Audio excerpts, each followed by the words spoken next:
Hello, everyone. Welcome to Progress Junior Golf with Live Sport Now and the England Golf Union Ambassadors. My name is Steve Jackson, and this is Ian Waterhouse.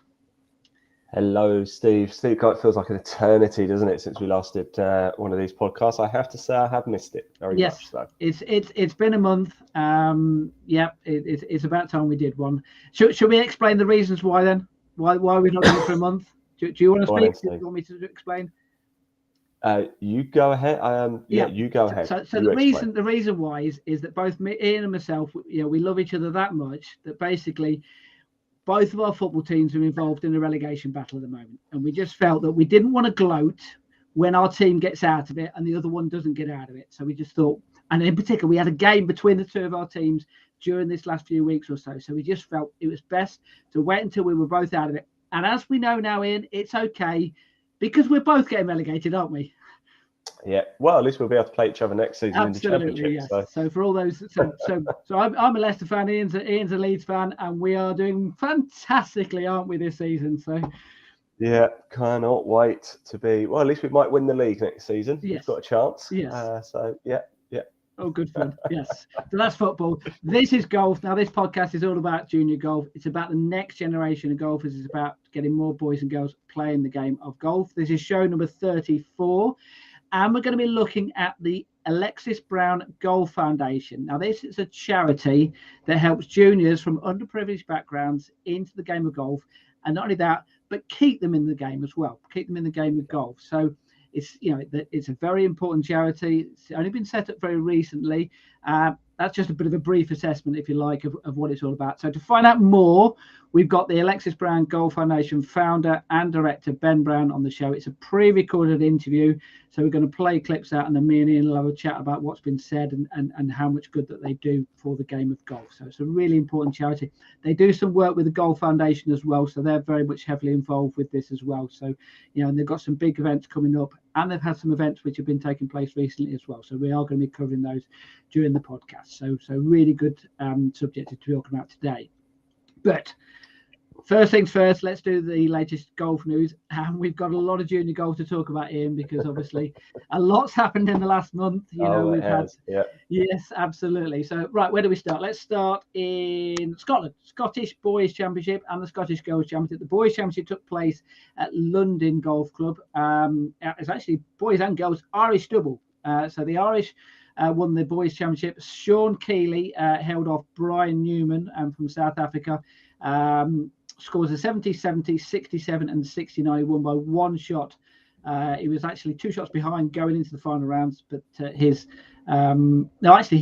ahead by three shots going into the final round and just held on towards the end. Actually, it was Olivia Costello who was the one who came from behind to win the Girls' Championship. This took place at Long Nidri. Shot scores of 71, 69, 72 to win by four shots from three players. Sadie Adams, Nina Anderson and Zara Ali. I think Zara was actually leading going into that final round. So well done to Olivia to turn that round. Peter McAvoy Trophy. It's a competition which takes place at the golf course called Copteath, which is quite close to me in Warwickshire. Last year's winner was Jack Lee.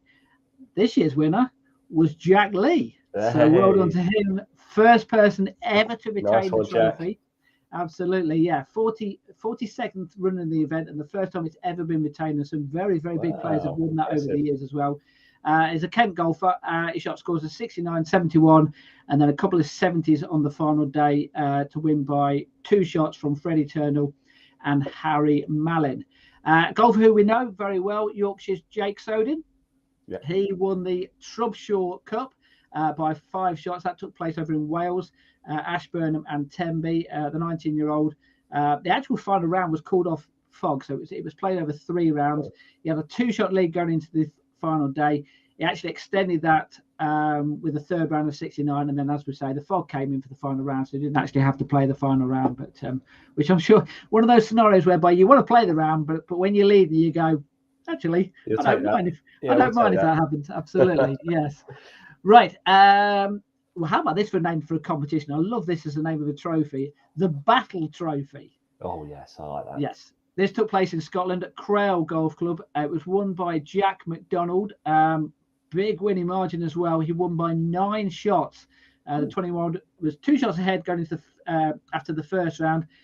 That was halved after the second round, but then really stretched it away in the third and fourth round.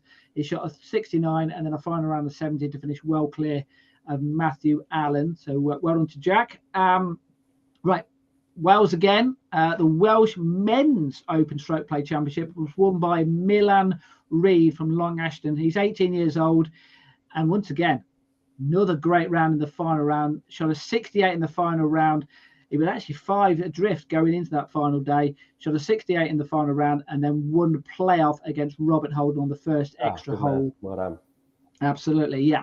Right. Next one, I think we might have.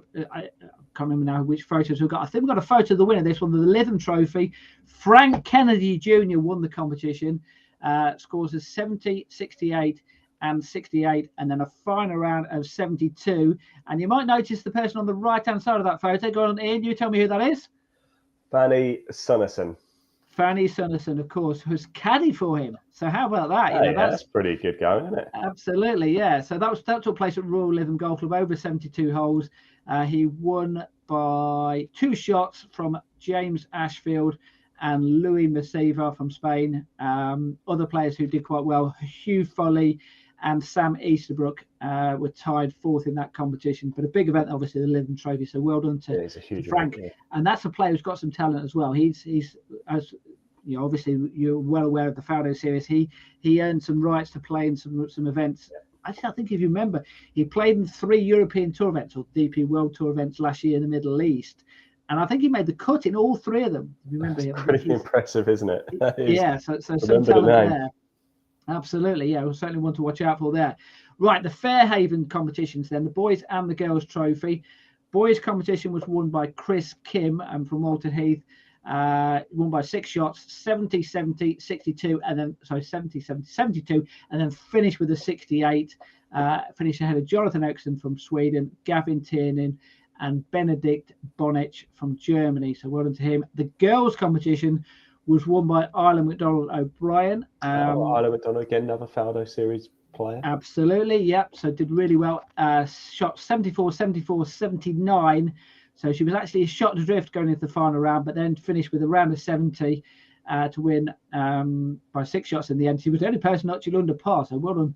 Caitlin Shipham from Ireland finished 2nd in that competition. The Selborne Salver, that took place at Blackmore Golf Club.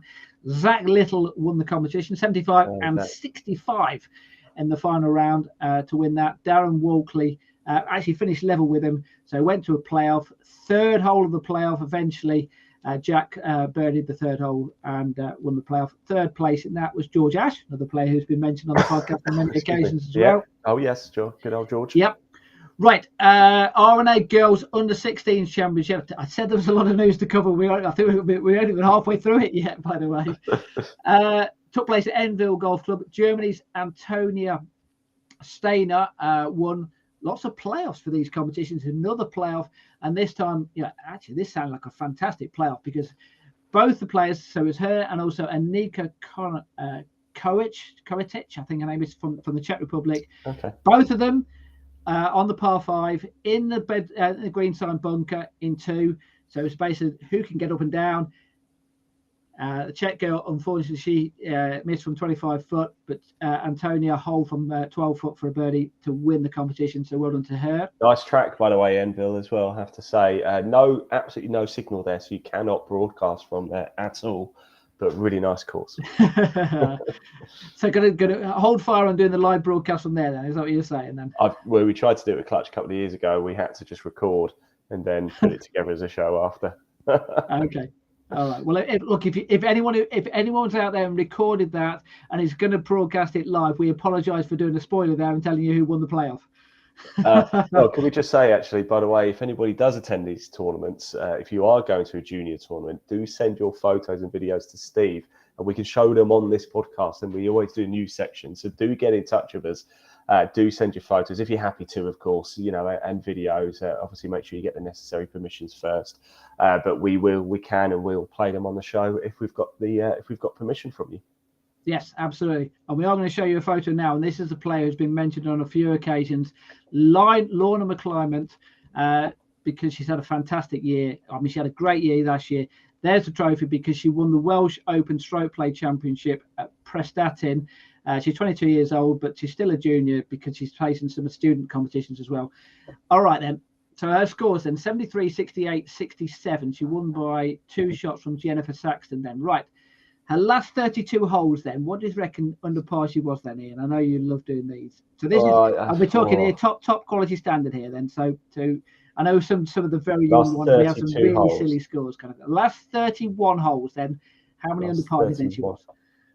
So she must have been a bit over par then if she got only one, what was it, 2 under, did you say she finished? It's not going to be crazy then. I'm going to say 7 under for the final 31. Not bad, yeah. 14 under par she was for the last 31 holes. Wow. So wow. Yes. So that's some way to do it. And I said that she's in form because she went into that competition on the back of being crowned the Student Golfer of the Year after winning the British Universities and Colleges, the ladies' competition. The boys' competition went to another person who's been mentioned on a regular occasion, George Cannon, another one who's been covered on many occasions. So well done to Lorna.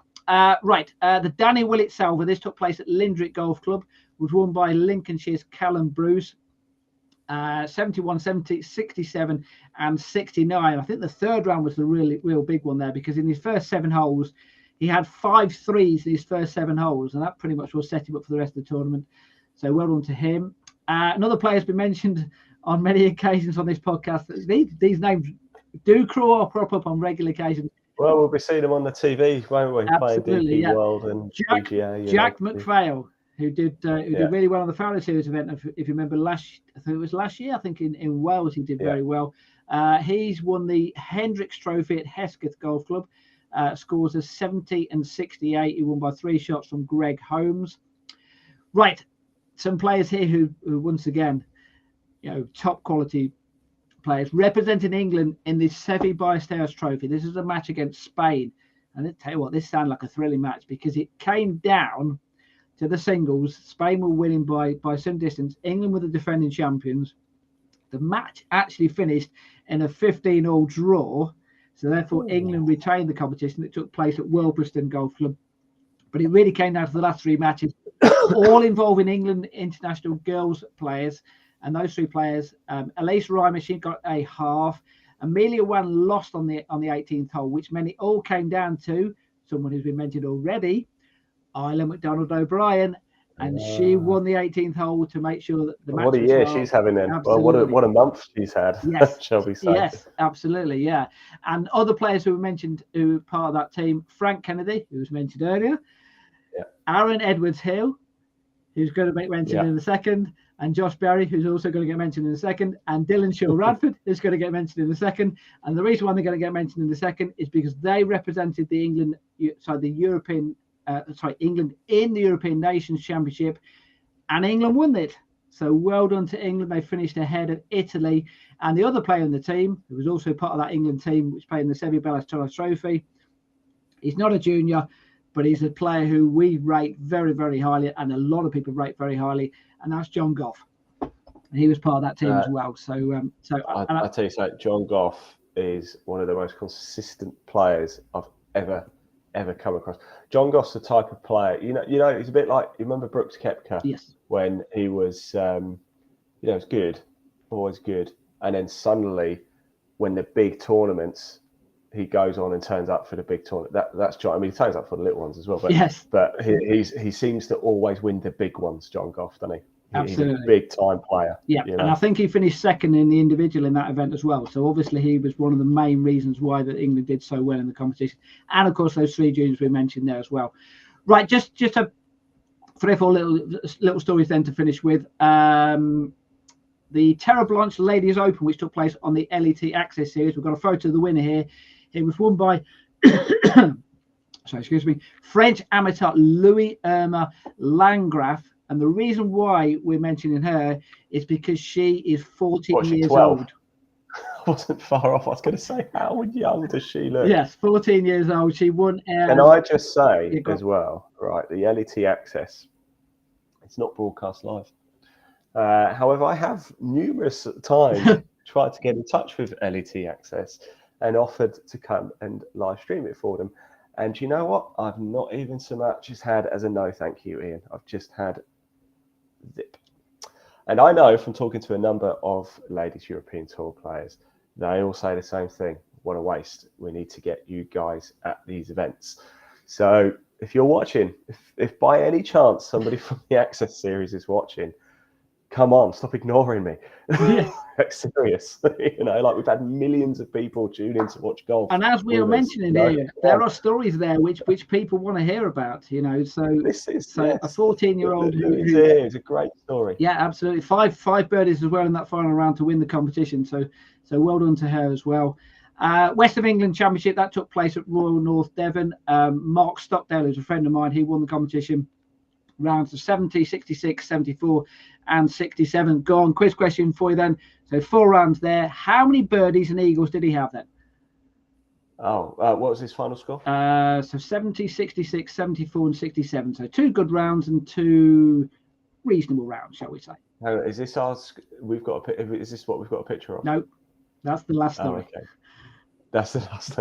How many rounds was it again? 4 rounds. 4. How many birdies and eagles just combined? I don't know. It's obviously a lot.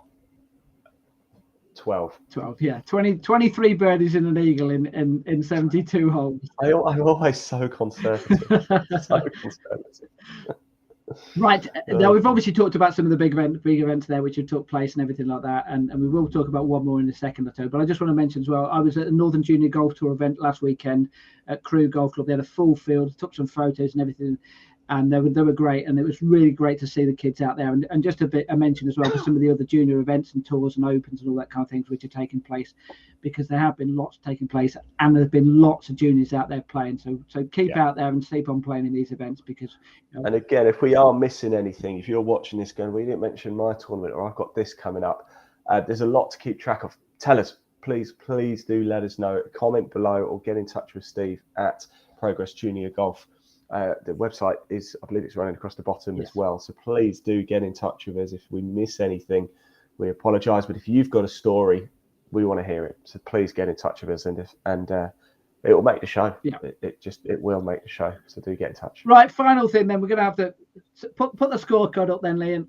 This is a scorecard, and I've only just saw that this evening. Then so that's a scorecard which most people would be very impressed with, wouldn't they? I mean, so let me tell you, that is a qualifier for the US Women's Open. So obviously, as you can see, 6,400. I know this story. All right. How old is the golfer who has shot that score? Well, I know how old she is. She's 9 years old, isn't she? 9 years old. Bella Simoes is her name. And she has just shot 85 in a US Open qualifying competition. And that is unbelievable, isn't it? That is just stunning, you know. I saw a little bit of criticism on Twitter saying, how can you let this 9-year-old play, and what's the point of doing that? Well, that's the point there, the fact that she can go and shoot 85, you know. And I bet you there will be some, you know, top players who have shot more than that kind of thing, you know. What an experience. 100%.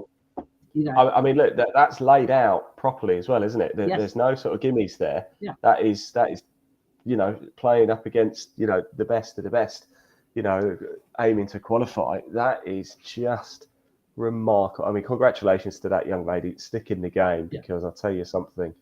That is that's Tiger Woods standard, that, isn't it? Yeah, and also when I saw the video of it, I think she actually hit the first shot of the tournament. So that was a little bit of pressure as well, standing there on that first tee and starting a US Open qualifier with a 9-year-old. I mean, that's. You know. Let me ask you this, Steve: who qualified? Exactly, no idea. That's the story. Yes. But I know who she is. Absolutely, and once again, I go back to that point about people criticising and saying, how could you let this 9-year-old? Lexi Thompson played in the US Open at the age of 12. So Yeah. these things you do get. You get And players that are very that wasn't a gimmick either, because as we know, Lexi she's had has a gone on reasonable to career have on one the of the back of best that. careers. Absolutely, yeah. Exactly. Yes. Yeah. So yeah. these aren't gimmies. These aren't just PR stunts. They are shaping these players up for a long, successful future in the game. Absolutely. Right. That wraps up the golf news then, the junior golf news. Lots to cover this week. We are going to do a podcast next Wednesday. So obviously the news next week will be a little less, shall we say, but obviously we're going to be covering a lot of other things as well. So yeah. Right. Let's get on with the podcast today then. So we're going to be talking about the Elexis Brown Golf Foundation. It's an important charity which has been set up in recent years. I'm not going to explain too much about it. I'm going to let Ben Brown, who's the director and founder, explain more in the interviews that we're going to. This is a pre-recorded interviews we've done with Ben. First of all, then the simple question I asked him was, Elexis Brown, who was that? Elexis was my daughter, and she was a very keen golfer from a young age. She started golf when she was 6, up to the age of 13 till she passed away. Off playing at the Leicestershire Golf Club, and then ended a sort of time. The last 3 years was probably at Woodall Spa. She was a Lincolnshire County golfer as well, and she really enjoyed the golf. Yeah, she was a really amazing golfer. Yeah. Okay, so just explain then. So you mentioned that she passed away. So just explain the circumstances of what happened there. Yeah. So basically, we had a very busy week up to the incident, and basically she played a lot of golf that week. She won a few things and come second in a couple of tournaments that week. And we were about to go to Ireland for the Champions of Champions tournament. And on the Saturday night, early hours, Sunday morning, she passed away. And she had a very rare heart condition. It was never picked up from birth. So we were very unaware of this situation, basically. So. And the circumstances, it was literally a case of you explain from what I know anyway. You kind of like went in the morning just to wake her up, and there was nothing there. No response, yeah, no response. We called the ambulance, and they came pretty quick, and the unit came. Fortunately, they couldn't say that. She soon passed away then, yeah. And because you mentioned there that it was such a rare condition, it took a long time for them to even explain the reasons for how she died. Is that correct? Yeah, we had to wait nearly a year for the report from the pathologist. Yeah. So we had to wait a long time. Yeah, I mean, so just explain a rare condition. What exactly did they diagnose then? Don't know, to be honest, without going back and looking at notes, but it was to be honest, I don't know, Steve, it was a really rare condition.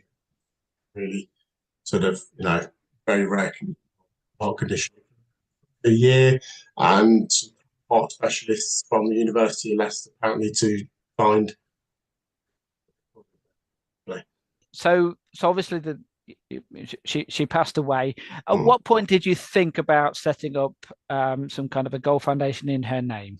So 2 weeks later, myself and fellow trustee Phil Grimwood talked about helping children out from underprivileged backgrounds to get into golf. I'm thinking this is what Alexi would have wanted. And literally it was 2 weeks later, basically. Initially, we started it off as a sort of a fundraiser to start raising some money, maybe to give to different organisations. But then obviously once the money came in, we decided then to set our own foundation up, and and here we are now, basically. So yeah, that was in October 2021. That. So what was the reason behind? You mentioned obviously Elexis is mixed race. Is that correct? Yeah, she's mixed race. Yes. Yeah, so it obviously came from that background as well. So, and you also said that you went down the lines of going to raise money for underprivileged. What was the reason behind that then? I think it basically what Alexi had to sort of go through basically in a time as a mixed race golfer. She went through a lot of discrimination, a bit of racism as well, Also, we are not from a very. I'm not myself. We're not, and I understand how hard I've had to work to support Alexis, and then we sort of have when we sort of know how hard it is for parents to support their children in this sport. So two issues there then. So let's talk about the mixed race and the racism part of it. Is that obviously that's something which is, you know, throughout all society, not just talking about the golf industry here, but throughout all society. But let's talk specifically within golf and junior golf, because obviously Elexis, and we are, you know, this is a junior golf podcast. Is it something which, you know, obviously you white, myself white, is it something which surprised you when you saw it? No, I've witnessed racism in golf, and I know these things for clubs. I'm obviously prejudiced against people as well, obviously with junior golfers and ladies in golf as well. So this is not something new. I knew this was going on. I was just shocked that Elexis had to go through this herself. During as a junior, it's quite upsetting. Father, knowing that she heard this stuff, and junior as well, not by an adult, by another junior. So that I think that's really. We weren't shocked. We wasn't shocked. No, I wasn't shocked when she told me. I'll tell you what, That's Steve, obviously it's really Ben discussing what happened with Elexis passing away. Yeah, it's I obviously I'm familiar obviously with the story. I think we touched on it before a few times, and what we tend to do with these podcasts, actually, and I haven't done it this time, Steve, because I normally put a link to your website in the body of this broadcast wherever you're watching it. I haven't done that this time. I've actually put a direct link to the Elexis Foundation website. So do give it a click. Please do. Just check it out. I mean, the main page of the About Us, it's a tragic story, and really good on Ben for doing something positive, isn't it? Because it can't be easy, but it seems like he's dealing with it in a very positive way, and you know, he's not afraid to talk about it either, is he? Which is full credit to him. Yeah, I mean, just to give you a background, I mean, you obviously mentioned there the fact that we've spoken about this on this podcast before. We've got some photos which I've taken over the years of Elexis, because I've been very fortunate the fact that I've took photos of her during some of the competitions that she played on the Robert Rock Junior Golf Tour. I think she played in the Wellingborough Junior Open as well, which I ran a few years ago. And you know, it was always great the fact that I had the opportunity to, you know, to meet her and cover some of the events that she was in. I don't know if you've got those photos ready there, Ian, at all or not? Oh, we're going through them now, Steve. Yeah, I don't know if you can you not see them? So, yeah. No, I can't. No. Oh, right, they're on screen now. I can see them. They're on screen now. Let me just double check they're actually playing for everybody else, because I can see them my end. I just don't know if you guys can. Okay. Yes, I can see them now. So yeah. So as you can see, you know, she's obviously from a mixed race, you know, background, and it was interesting the fact that when Ben was thinking about setting up the foundation, this is one of the things which he was very keen to do. I think he might have mentioned it either in the interview which you just heard there, or might hear a little bit later on. This is something which he felt that Elexis will want to be involved with. So that, by the way, was at Rutland Water, which is a lovely little golf course next to obviously the reservoir. But yeah, I mean, it was lovely to take photos of her. One of the things which was mentioned on this podcast, you may remember as well, a year ago, was Every Shot Counts golf clothing. When we did the podcast on golf clothing and equipment, she was an ambassador for that clothing brand when she was around, kind of thing. And if you remember at the time, it was Charlie Albanese who was on the show, and he was saying, I think it was either just before or just after they just found out the reasons why Elexis had died, and obviously it had taken so long, a year, for them to actually find out the reasons why, you see. So and if you remember, I remember Charlie was quite choked up. He was even emotional still then, and that was a year later. And I'm sure you'll probably gather when we hear more from Ben, even now, just talking about the experience that he has gone through and the things that he has had to, you know, go through while setting up this charity, kind of thing, that you know, it's difficult for him. Right. we are going to move on though. Let's discuss a little bit more then about some of the things which Ben raised there. He mentioned the issue of racism then, but that's not the only prejudice which is involved in golf, as he explained when I chatted with him. And without going into too many details, obviously the incident that you're talking about there, was it dealt with in the right way, or was that the disappointed in the fact that it wasn't, or was it? It was never dealt with the right way, and unfortunately, I had to leave. Years because it wasn't dealt with in the right way, which is a shame. Disappointing, really. Yeah, and I obviously we talk about the shock of it wasn't a surprise that something like that happened, but perhaps the way that they dealt with it is that might have been a bit more of a surprise, perhaps. Yeah, I think so. I was expecting a bit more support at the time, considering my roles at that golf club at the time as well and what I was doing. I always expected a bit more sort of support from the golf club, but unfortunately we didn't get it. So then we had to make that decision then to leave, and Elexis made a decision.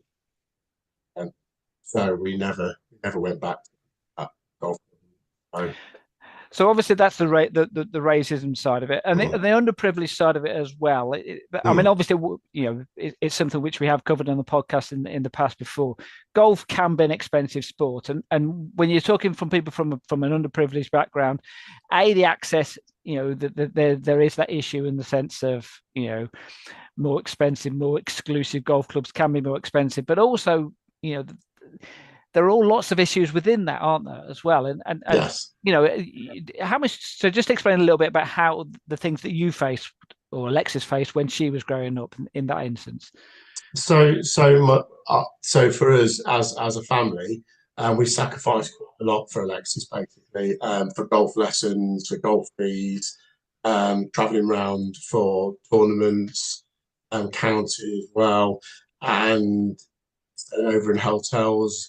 These sort of things do sort of add up, basically. So as a family, we had to sacrifice quite a lot in the earlier days for Elexis to make sure she was happy and she was getting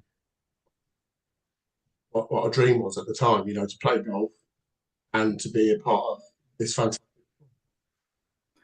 Now, there are charities out there who do help with these types of things. I mean, this podcast is in association with the Golf Foundation. So there are people who can help out there. Did you receive any kind of help, or did you even know where to even look for help? I know there was help out there, but I didn't think at the time that we should be asking, because there was children who was or families probably more than we were at the time. So I felt that maybe they deserved it more than we did. I know the Golf Foundation have been a great success, and they work really hard in schools and on community where children get to play the sport. Well, obviously we're working with them in the moment, so we have a relationship with them as well. So, I mean, you mentioned the fact that you didn't feel as if you were the right person to receive that type of sponsorship. Was there almost a little bit of the guilt as well? Is the fact that even if you'd have asked, you'd have felt, I probably don't need it, and I'm talking specifically about your situation, but there'll be other people out there who feel in the same position, whereby there's almost like, I don't know, embarrassment, the fact that they have to ask for this help. I think, yeah, I do. I think it's quite hard for parents to go and ask for help for children, whether it's sport or other hobbies they want to do. Bit of pride there as well. And maybe they don't think that help's out there, but help is out there. Better. And I think that we at the time didn't feel like we needed it, even though we did sacrifice for Elexis. So we sort of felt other children deserved a go at it as well, maybe, so. And without going to the specifics of the costs of but obviously Elexis was playing from the age of 6 onwards. At what point did it start getting the point whereby you were like, actually, this is more expensive than I thought it might be? I think once Elexis improving at the golf, and I started coaching as which were more expensive. Then she was doing a couple of junior tours as well, and obviously and the end. You realise boys and finances. People struggle with sort of with this sport. Like other sports like football, for instance, it's not very expensive, I don't think. Obviously, with equipment buying, golf clothing, lessons, it all adds up. And obviously, and obviously, as we know at the moment, the last year or so, petrol expenses as well. The actual I mean, you mentioned about competition fees and going to events which could be around the country. Suddenly, that's doubled in the last few months or so. So obviously, you're talking from your experience, but did you have conversations at the same time with other parents and other juniors, and who were going through the same kind of issues that you were? Yeah, I had many conversations with lots of parents and organisations about the costs of these sort of things, and also parents who also could afford to take their children to these events and who are probably more well off. Basically, we had lots of open conversations with many parents and families, and we all agreed that it was definitely something we need to sort of and as for what we could do as a charity, we could change some of these individual children well ourselves. So when you were going through that experience, and obviously you were talking to parents and children who were going through similar experiences, presumably you were also talking to golf clubs as well. And what kind of response were you getting back from them and counties as well? Were they pointing you in the right direction of where you could get assistance or where you could, find things which could help you? I don't think sometimes golf clubs.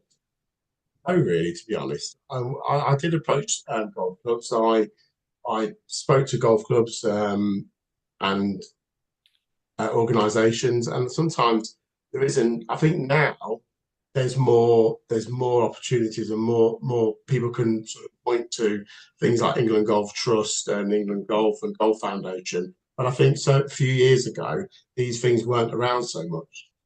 So I think people in the right direction.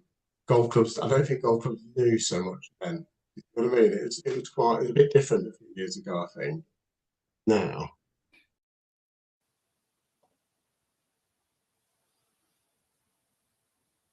I think there's a bit of a delay on your side. Obviously, that's been. Yeah, absolutely. Yeah, my internet connection is pretty awful here. But, right, obviously, that's Ben talking about some of the issues that Elexis had when she was growing up. Let's just hear a little bit more about that, and in particular, not just the racism, but other aspects of the prejudice that she faced. Talked about the racism side of it. Was there a prejudice a little bit as well because of female golf, whereby, how do I word this? And you know where I'm coming from when I say this, is the fact that they'll some people will look at a boy golfer, a talented boy golfer, and think, this is someone who might go on and have a career in the sport, but they might look at a girl and go, and less so, if you follow my logic. Is that something which you witnessed? Yeah, I did witness a bit of that. And for an example, one time Alexis went to parents' evening, as you would do with your child, and the teacher said to me, Alexis said she wants a golfing career, whether it was playing or coaching. And at the time, the teacher was probably dismissive of that, and it's that sort of attitude, you know what I mean, as well. Then obviously with I think so many years ago there wasn't so many girl golfers around. I think now there's a lot more coming through. On Elexis, wasn't so many, so she did stand out a little bit more. But I think it was more towards the boys at that point. And obviously looking for things like sponsorship as well, which I mean, we've talked about getting help for you coming from a charity organisation and things like that. Now, the sponsorship rules have changed slightly in recent years, whereby junior golfers, children golfers can actually have a little bit of help from organisations. I remember years back when Charlie Hull was growing up, whereby she couldn't have any help whatsoever. No. Whereas now you can have that type of help as well. Is that something whereby you might be able to help with, in the sense of possibly getting some sponsorship for someone? Yeah. I mean, for our foundation, when we take a child on, we do provide them with clothing, golf clubs. So if people who not sponsor us directly, but who sort of donate to us, basically we can buy these stuff to the children. And I think now the rules have changed in years, a lot better now for individual companies to sponsor children in the sport, especially in golf as well. Sounds good.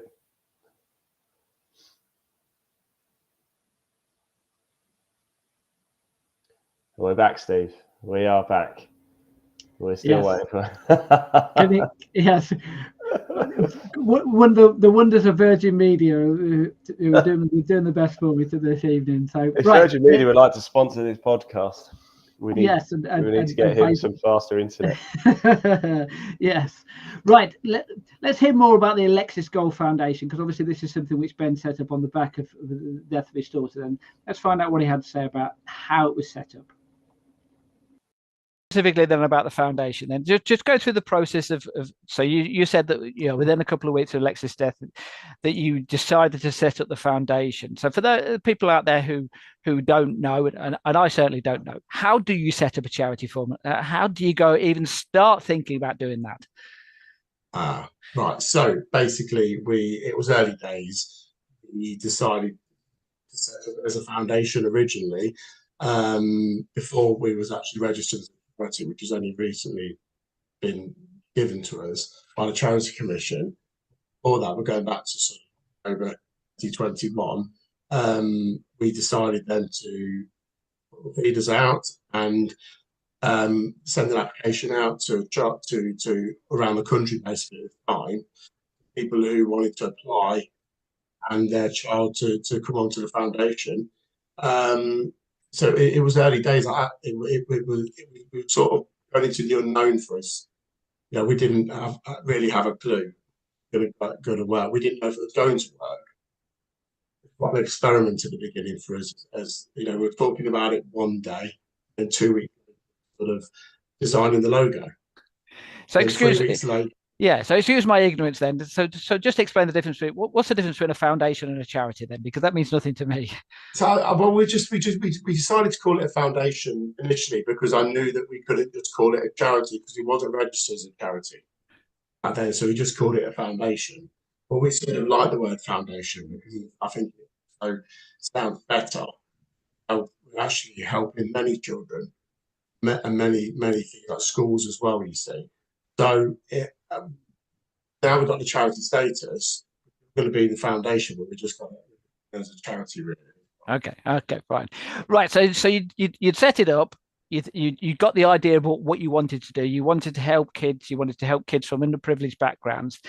How do you even start going to find them? How, you can't just stand outside your door and go, anyone fancy some money to help them play golf, kind of thing, and so did you use social media? Did you use golf clubs? How did you go about doing it? We went through social media to start. We set up our Instagram page, our Twitter page, and Facebook as well, and we basically posted on there that we were looking for children to take on. And then we had some applications come in to start, quite a lot actually. So then we had to sit down and go through the first ones. So we went through from down south, who's doing really well now. She's not on the foundation anymore, but she was. And then we decided to put the application out in St Helens, up north basically, and then we had about 30-40 applicants coming in from that. And then obviously we picked 2 children, Alfie and Maisie, and they're both members at Grange Park Golf Club. So we had to go through a process, and the process is basically it's sort of about basically sort of their sort of background, their sort of the parents' financial background as well. Also, for example, Alfie has a disability, Maisie has a heart problem as well. So we sort of related to that. So them two stood out for us as in the application. So when we went through the 40 applications, we picked up Maisie and Alfie from Grange Park Golf Club. They weren't members of a golf club. Yeah, interesting stuff. Steve, back in the room. There he is. Yeah, I'm back here eventually. Yes. Right. Let's hear a little bit more then from Ben about how. Yeah, exactly. Yeah. Let's hear a little bit more about from Ben about how they actually go through those candidates and how they go through the application forms, because it's not an easy process. Let's hear exactly how they do that. Just explain the process. Obviously, you get all the applications in. Yes. And then you sit there and you go through their stories and you read what they have to say and you read why they're doing it, kind of thing. There must be so many emotions going through your head, in the sense of, when you turn down an application, you think to yourself, what am I doing here? I'm letting this person, I don't know. Explain to me what's going through your head when you're reading those. So when myself and then the other trustees are going through the applications, yes, it's some of the stories are quite upsetting, and it's really hard. It's really hard to go through them all. It's not an easy process. Obviously, you're going to disappoint. You're going to upset other parents. You're going to be disappointed with children. It's a really hard process. It really is, and it's not just on myself. It's the other trustees as well, and the charity who have to go through this well with us, and it's not easy. It's really difficult. It's really difficult to. If we're just picking one out of 30 applicants, it's the other 29 are very disappointed. It's really hard. Really hard, and quite tough on us as trustees as well. Yeah. It is. And I mean, you try and look at the positive on this, in the sense you're helping one person or two people or three people. Yeah. So that's the way I suppose you have to look at it, kind of thing.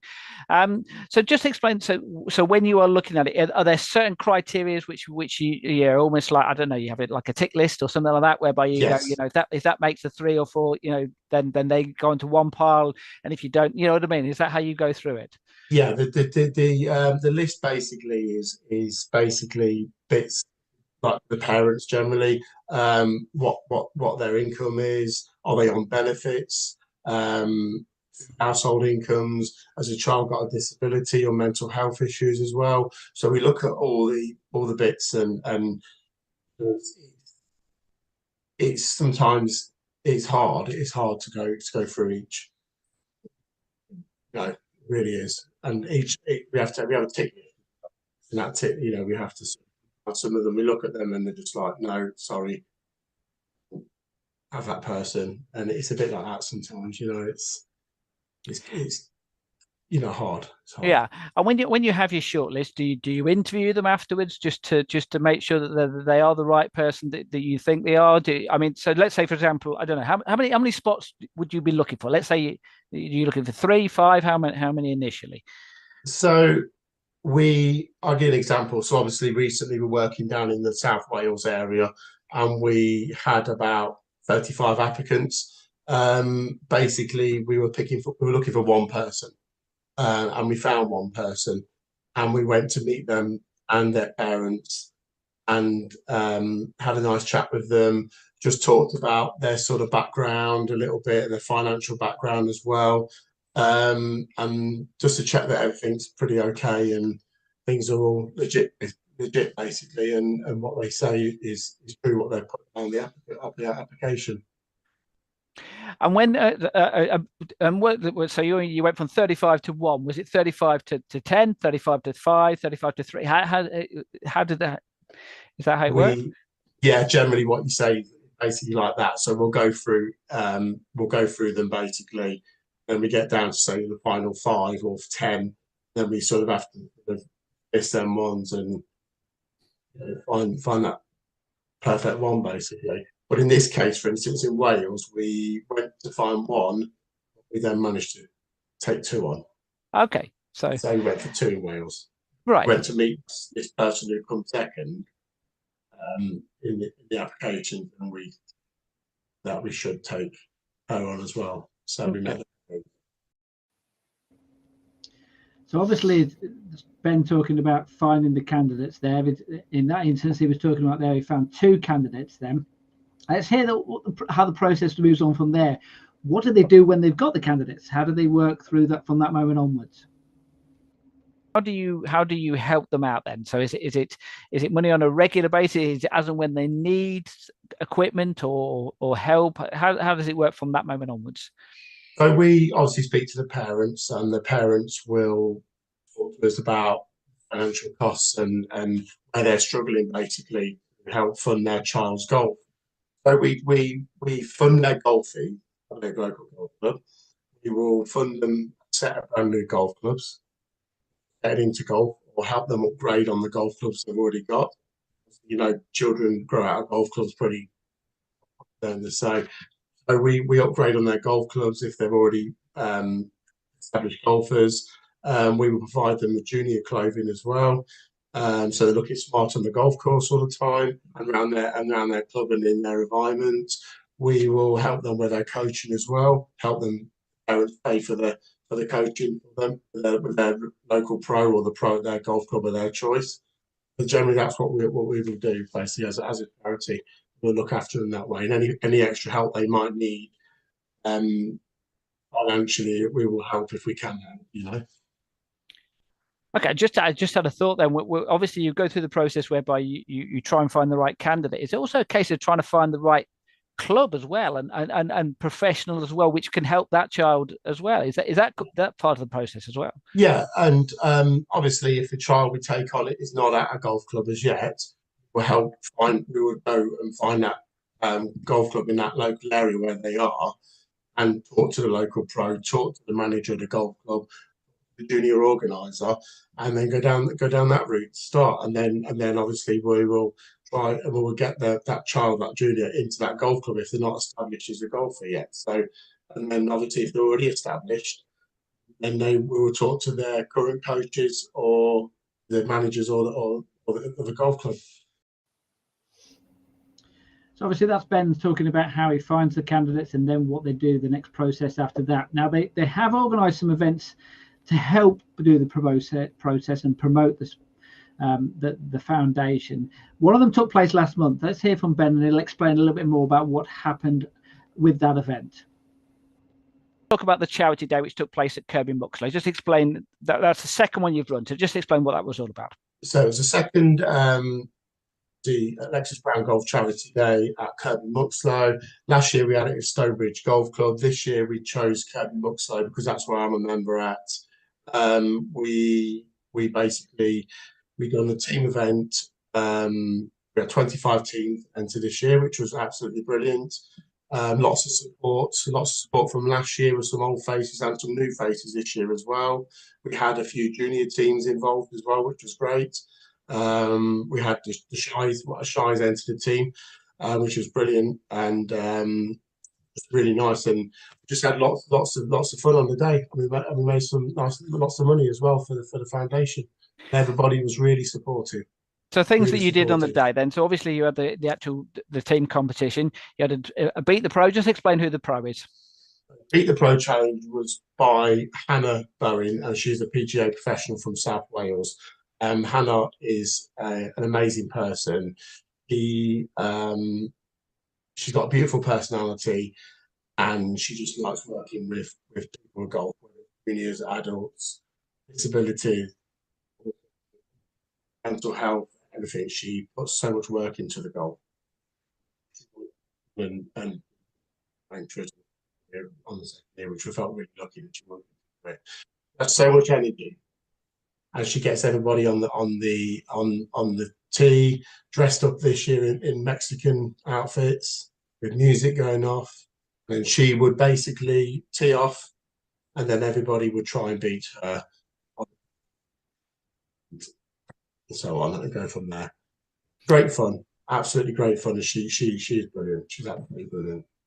And you did obviously you get prizes, right? You also did an auction in the end. Who Yes. helped out with the auction? I know you had a big sponsor as well for that. Yeah, we did the auction as well. We had a local guy Max, who wanted to sponsor this prize. It was a prize worth £400, which was amazing, and that went really well. We had Porsche Leicester sponsoring the day, which was great as well. They donated all the prizes for us. We also had the Black British Golfers Association there as well, and one of the guys from that did the auction for us, and he was amazing. I think his friend from, it was called, is it Tree Nelson? He was the Sky Sports guy, isn't he? Yeah. He's a Porsche professional as well. He was there on the day, so he was helping as well. But that went really well, and we raised so much money just on the auction alone. So, actually, just to explain how much you did raise from that day. The grand total was 6,000, just over £6,000, I think it was. Yeah, so it was a little bit more than last year actually, which was good. And everybody there understands what we're about, and £6,000 is going to go a long way. So that's Ben obviously talking about the golf day which took place, at the charity golf day which took place at Kirby Muxloe Golf Club. And I'm pleased to say, Ian, I was there. You were, hopefully we've got some photos. If my internet connection can stay, we'll try and show some of the photos and of this. They're on screen now, Steve. Don't worry. If you can't see them, everybody else can. Absolutely, yes, I can see them. Yeah. So if I just mentioned the Shires Junior Golf Tour, which were invited, they were asked to bring a team along, and they played in the junior competition. And as you can see with the photos, they're delighted to say that they actually won the junior competition as well. So really well done, and obviously some big smiles on the faces there of the players who were part of that team who played in the competition. There were some other juniors as well who played in the competition as well, who enjoyed the opportunity to play. And as you see there, it was actually a very nice day. I think that it probably rained for about 30 seconds, so we got really lucky. The weather forecast beforehand wasn't great, I have to say, but we got lucky on the day there. This is some of the juniors who like I say, who mentioned who weren't part of the Shires team there. But there's one obviously in the background there with wearing the Elexis Brand Golf Foundation with the logo on the shirt there. But they all enjoyed it, and also the adults as well. They took part in the competition as well. There was a lot of sponsors teams who were taking part as well. So it was a really good day, and I think as Ben mentioned there, a lot of money was raised for charity. Trey Niven, who was on the podcast for the Black Golf Association, he was there as well, who helped out with the auction as well, and it was a really good day, and I'm delighted that they made so much money from the event. So well done to everyone who was involved in that day as well. Right, just finally, then we've got one more video just to talk about, because they have got another day coming up. Let's hear Ben. He'll explain what that's all about. This is one just for junior golfers. So if you are a junior golfer and you want to get involved in this day, we'll give you some details afterwards about how you can get involved. But this is what it's all about. Here's what Ben has to say. Another event coming up. You've got a Par 3 Championship at Nelcott Hall, which is a qualifier for the British Par 3 Championships as well. Yes. So just explain a little bit. That's a junior-only competition, isn't it? Yes. So we decided that we wanted to put on a junior open. Now, we wanted to do something a little bit different to other junior opens. So we decided to have this at Nelcott Hall, which is an amazing Par 3 course, very challenging. It's fun as well.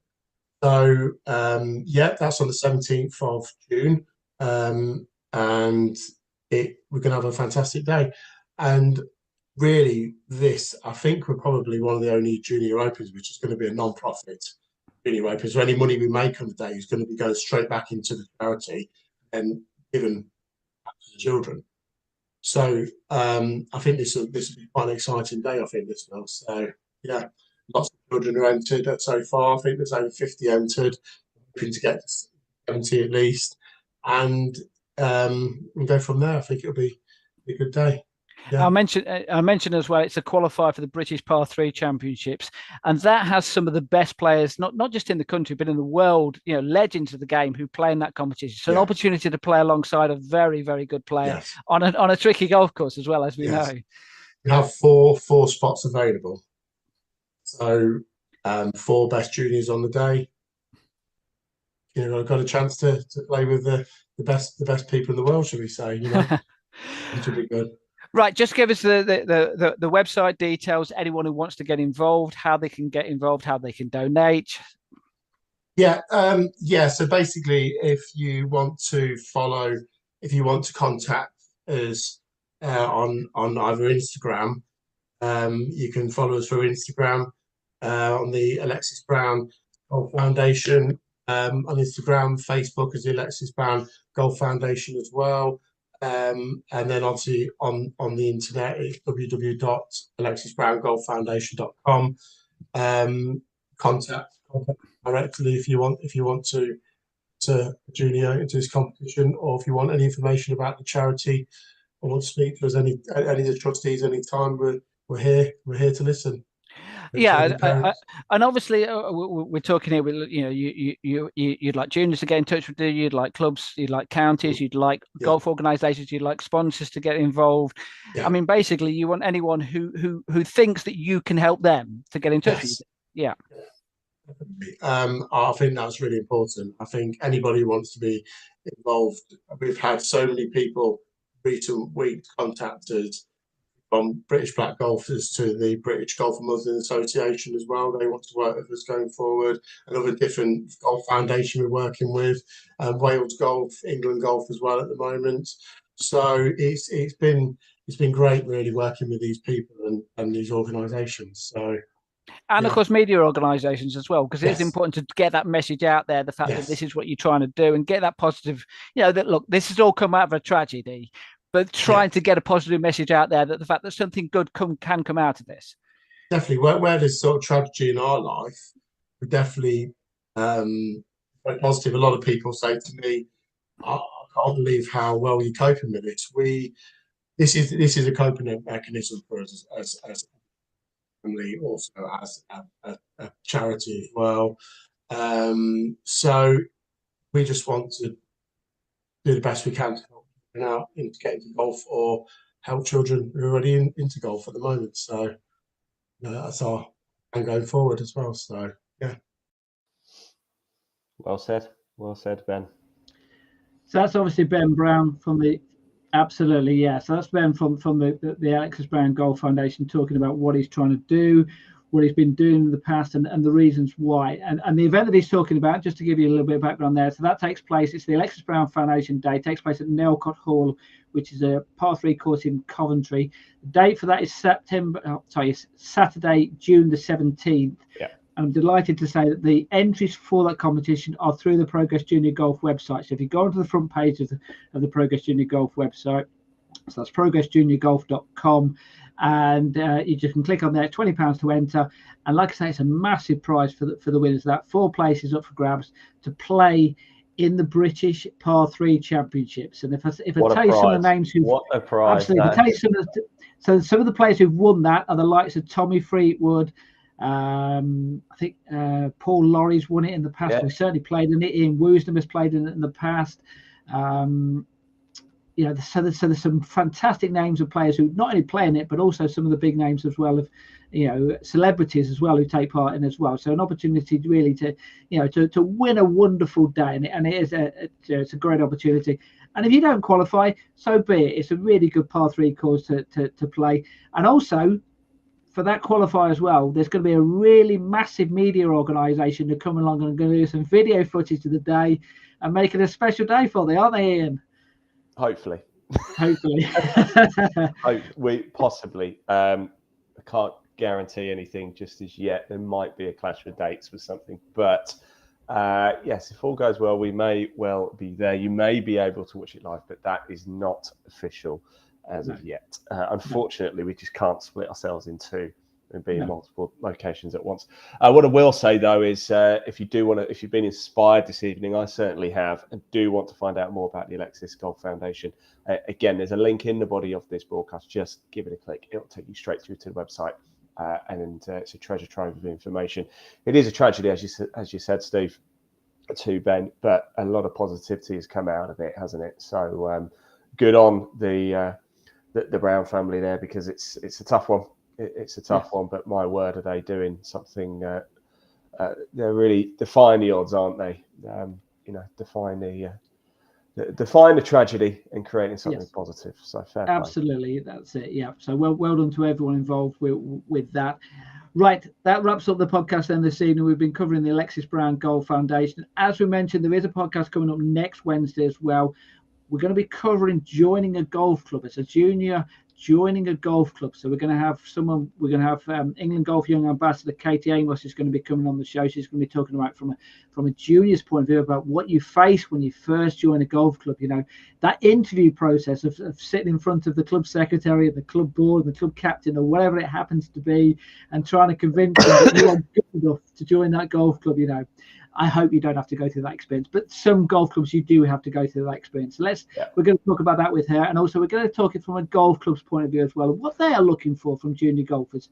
And it might surprise you; they might not just be after that perfect person. They might just want to, as Ben is doing that, give people opportunity to play the game of golf. So let's hear from all the different angles there, and obviously anyone who wants to be involved, if you want to get in touch with us, please do so the next week or so, and we will get you on the show as well, and we'll hopefully cover that subject in some detail and try and give some advice to juniors about how to get involved and how to join a golf club, and golf clubs as well about how to deal with juniors who might be a little bit nervous or whatever, and give them better experience of when they first join a golf club, because it is a big moment for them, and and we're going to cover it in some detail. So that's for next week. We've got plenty of podcasts as well coming up over the weeks and months ahead as well, which are going to be covering lots of different things with the Golf Foundation, the England Golf Ambassadors, and also some big names as well, which are going to be coming on the show.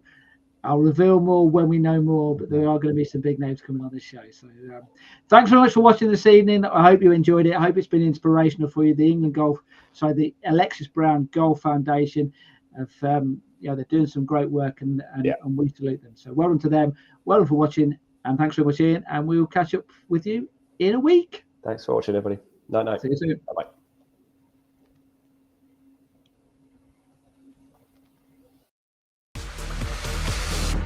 We are skanking the rave. Run with coke, no shanks in the rave.